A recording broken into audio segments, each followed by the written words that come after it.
Hello, welcome back to the Pilot's Mindset episode. Well, today is the 11th of February, so it is episode 11. Hence those two feathers behind me. All right, episode 11. So, congratulations to each and every one of you who've been able to pull through with this challenge. I have to tell you that we are only, 29? 29 minus 11. How much is this? Math. 18 days. That's it. We only have 18 days until full completion of this challenge. My apologies for yesterday's video. For some reason, the voiceover did not work on the second half of the video. So yeah, everybody makes mistake. I will learn and keep on learning over and over and over until I correct my mistakes. It's overall learning process. This whole 29-day consistency challenge revolves around being consistent so as to making mistakes and learning from them and improving my way of speaking, improving my way of filming. Eventually I will video edit. Eventually I will get the gist of how the YouTube algorithm works, etc., etc. I'm learning. Some of the videos have descriptions, some don't. It will improve over time. Anyway, today's topic is kind of an interesting topic I've found. I'm going to talk about automation. Automation in our world is actually very critical because it allows us to free up a whole mass of resources and allows us to stay focused at all times should an abnormality or an emergency occur in the flight deck. Of course, it seems very lazy for a pilot to rely on an autopilot so as to manage the trajectory of the aircraft and manage the power even. But actually, it's a safety-related item because we, at times, evolve in very, very densely populated airspaces.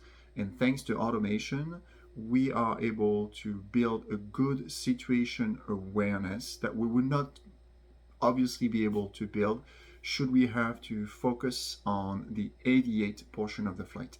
Remember, pilot's mindset: aviate, navigate, communicate. Let me tell you, if, like back in the days, I or my first officer or my captain would have to aviate the whole time, he or she would be completely 100% dedicated to flying the aircraft, and that would prevent this person from helping the other pilot out should an emergency or an abnormality happen, because that person would be so involved in the flying of the aircraft that all her or his resources would be completely utilized. So this is why we have an autopilot in a modern airliner, is to allow to free up usable resources. That way, both pilots have a much better picture of what's happening at all times. Remember yesterday, actually the day before yesterday, we talked about the importance of situational awareness in the crew resource management skill set. Well, the automation plays a huge role. So the whole point of this channel, of course, is to compare what we use in aviation and how we can apply it to real life. Just a quick transition. Oops, that's Alina. You can say, bless you. Are you getting a cold? Allergies, she says. Allergies. Okay. This is how professionally filmed this is. It's a real interaction. I am not going to edit this video. It's just the way it is. Let it happen. Let it go. Back to the main topic, automation. Automation of our lives. What does that mean? Our brain, once again, is designed to allow us to utilize the least amount of energy at all times. It is not designed for thriving. It is designed for survival and survival only. What automation does in our life is the exact same thing that the autopilot does in an aircraft. It means limiting the amount of resources used at all times. Why? Because of survival. Because of our ancestors, because of all our history, we were meant to survive, not to thrive. Very easy. So, what it means is 95% of what we say, 95% of the way we act, the way we interact comes from our subconscious. And our subconscious is a set of conditioning, habits, and programs that are self-sustained, and therefore you don't even need to think about them. And that's the whole point of it.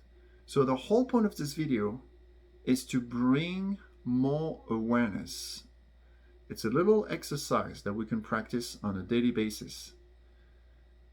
At random times, look at your watch, look at the time, stop, and think about all what you've done throughout the day, and try to identify what was consciously done and what was done automatically. I've done this exercise myself in the past, not today, in the past, and let me tell you, I was absolutely blown away by the incredible amount of tasks we do on autopilot. A good example is you've just woke up, okay? You've woken up, you get up, you get a coffee, you listen to a podcast, or you check your emails. You're already on autopilot without even realizing it, because you're transitioning between your sleep and your beta waves in your brain. So you go from theta to beta. Why am I bringing this subject? Should we manage to be more conscious of our automatic habits? Believe it or not, I know it's going to sound contradictory, but we would be able to progress tremendously.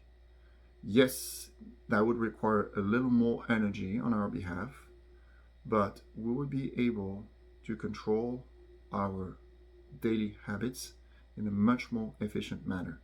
How many times have you caught yourself browsing any social media platform, looking at your watch or looking at your cell phone or at any devices, and realizing that you've spent 2.5 hours not doing anything because your subconscious was constantly fed with a stream of information, right? Should you have the awareness to identify that you were on autopilot, you will be able to regain control. So what does that require? Awareness, the situational awareness that we talked about, meaning that you have to have the ability to step back, pause, step back, get the big picture, get a good awareness of what's happening, and then make a choice. Do I want to continue on autopilot, or do I want to change? Sometimes it is beneficial to let the autopilot run the show. A good example is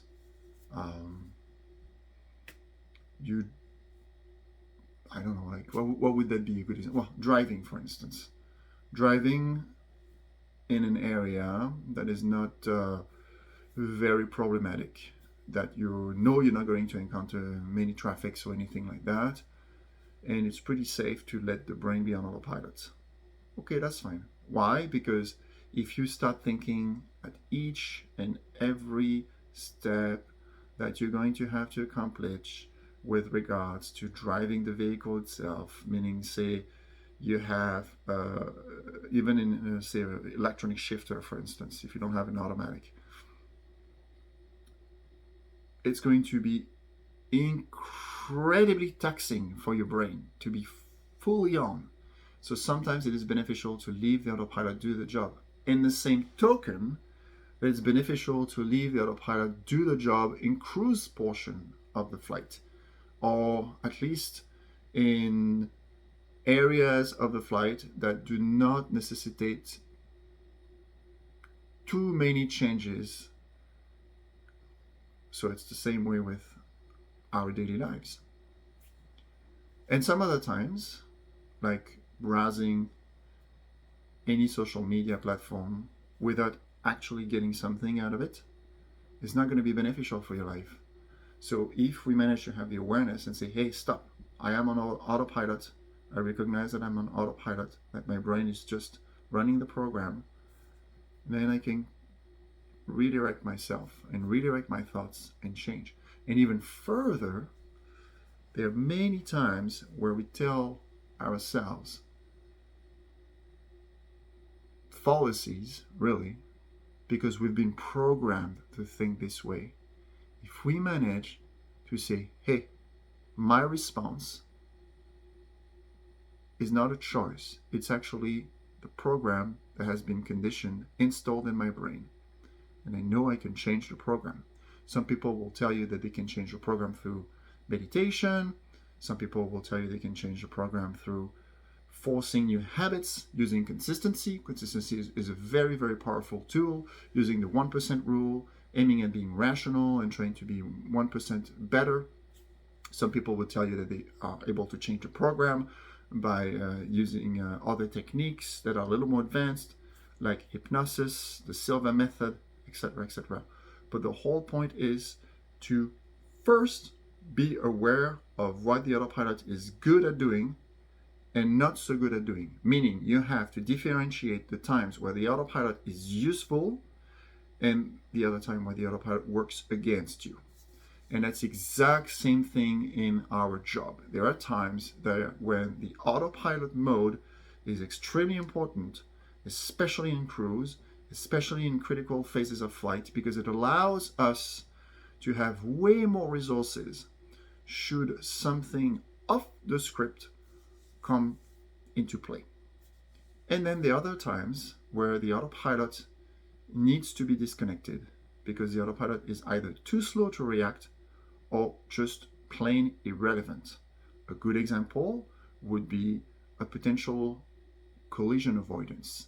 If you let the autopilot do the job, chances are the autopilot will not be fast enough so as to avoid a collision. That's why one of the procedures that we have in certain types of aircraft is to disconnect the autopilot and fly the resolution advisory, meaning the specific pattern that will allow us to avoid the collision with the aircraft ahead of us. So something to think about.